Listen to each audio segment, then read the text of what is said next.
It seems only appropriate on Hollywood Stars Night at Dodger Stadium that we talk to the star when it comes to what he's done for his fellow human beings, and that's Danny Kaye, who's the newest recipient of the Danny Goodman Award. First of all, congratulations to you. Well, thank you very much, Ross. I'm delighted and honored and pleased to accept it. Danny Goodman was a most unusual man in many ways, and I think I will say what I want to say to most of the people out here tonight. I hope his influence is felt over many, many years in all the good causes that he has worked in and for. He was really an extraordinary man. For people who didn't know who Danny Goodman was, for years he was the director of advertising, souvenirs, and novelties, I guess was his title with the Dodgers. He loved baseball, and I guess you've known him and knew him for years and years, didn't you? Yes, I did. You know, we're of the same kind of school, and the thing I used to love about Danny is when he would meet somebody that he didn't know, when he shook hands with them, there was a sort of an embrace.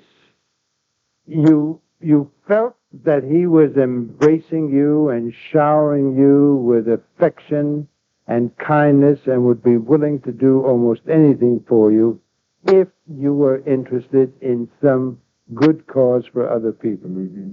Danny Goodman loved baseball, and Danny Kaye has loved baseball. Since when? Ooh, Ross, I would venture a guess. That I have probably been seeing the Dodgers longer than anybody that it will be in this stadium tonight. I was born and raised in Brooklyn. I was taken there very, very early on. I think I've been watching the Dodgers 60-some odd years, I would think. Was the story true that when you were on Broadway, you used to go out to Ebbets Field and work out with the Dodgers? Absolutely. Absolutely true. And years ago, I went out to work out, and DeRocher would be hitting ground balls to me, and Dolph Camilli, and Freddie Fitzsimmons. And I once got in the batting cage, and Joe Medwick, the first pitch he threw was right at my head. And Leo went out and chewed him out, and I thought he was going to kill him. But no, he said, well, he can get out of the way. Oh, it was funny. That was great. I go back, really, of the times of Dazzy Vance and Burley Grimes and Van Lingo Mungo and Rip, all of them. And last year in February, well, you were there, when they had the anniversary of the 55 world champions, to sit around with Russ Meyer and Carl Furillo and the crazy kid from Brooklyn, the pitcher, who was really remarkable. Billy Lowe's. And Sandy, and to hear Al Campanis, Buzzy Bavasi, Vin Scully, and Tommy Lasorda tell the same story, and they all had 4 different endings. It was really quite remarkable. Danny Kaye is our guest. We'll talk to him some more right after this. We're chatting with Danny Kaye, who's the recipient this year of the Danny Goodman Award. All right, the Dodgers have always been your favorite team. Let's play a little word identification. Sandy Koufax. The best looking pitcher I have ever seen in my life. Under stress, without stress, under handicaps, under any given situation, he was as good as anybody I have ever seen. Walter O'Malley. Walter O'Malley was a visionary.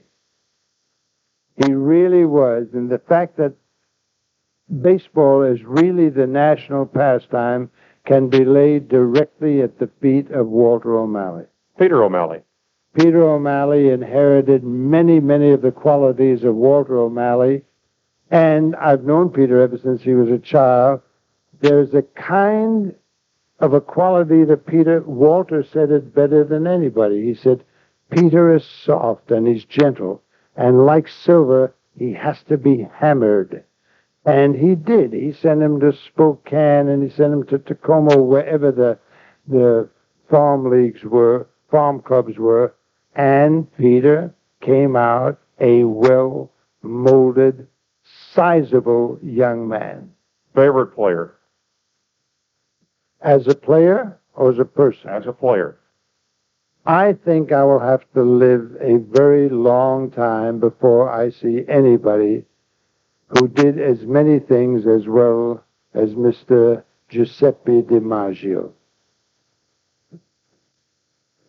You know, when you look at a performer, Ross, and they do things on the stage or on the screen, Spence Tracy was like that are really superb and look effortless, and you know that there must have been a great deal of work that had gone into that.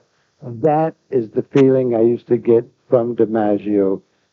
You looked at a quality of excellence that was very, very difficult to ever find without enormous work before it.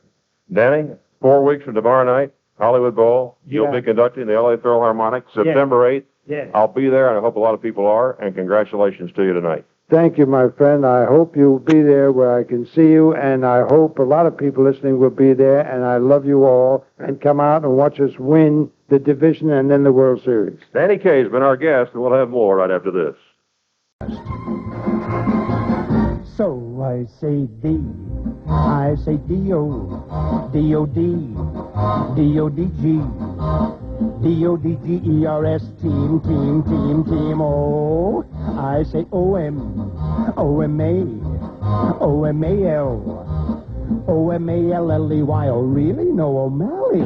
Sandy Colfax, oh my drives there, Maury Wills, I love you so. And we defy the J-I, J-I-N, J-I-N-T, J-I-N-T-S, Giants, Level, Orlando, Cepeda, is at bat with the bases jammed, Orlando, Cepeda, with a wham, bam, he hit a grand slam in the very first inning, but it's only the beginning. In the third, like a bird, we get 2 on and away, then fairly hits into a double play.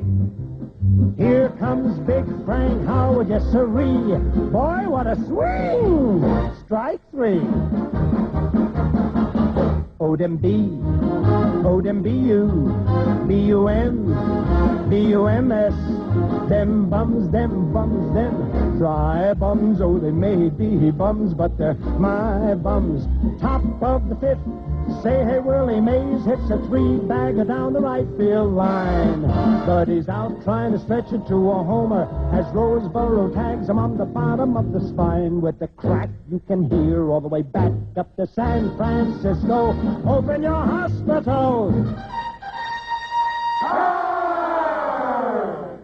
Inning 6, Maury Wills draws a walk in the coach's box. Leo DeRoche starts to wiggle and to twitch. A signal? No, an itch. Go, Maury, go, Maury, go, go, go. Maury goes, the catcher throws right from the solar plexus. At the bag, he beats the tag, that mighty little waif, and umpire Conlon cries, "You're out!"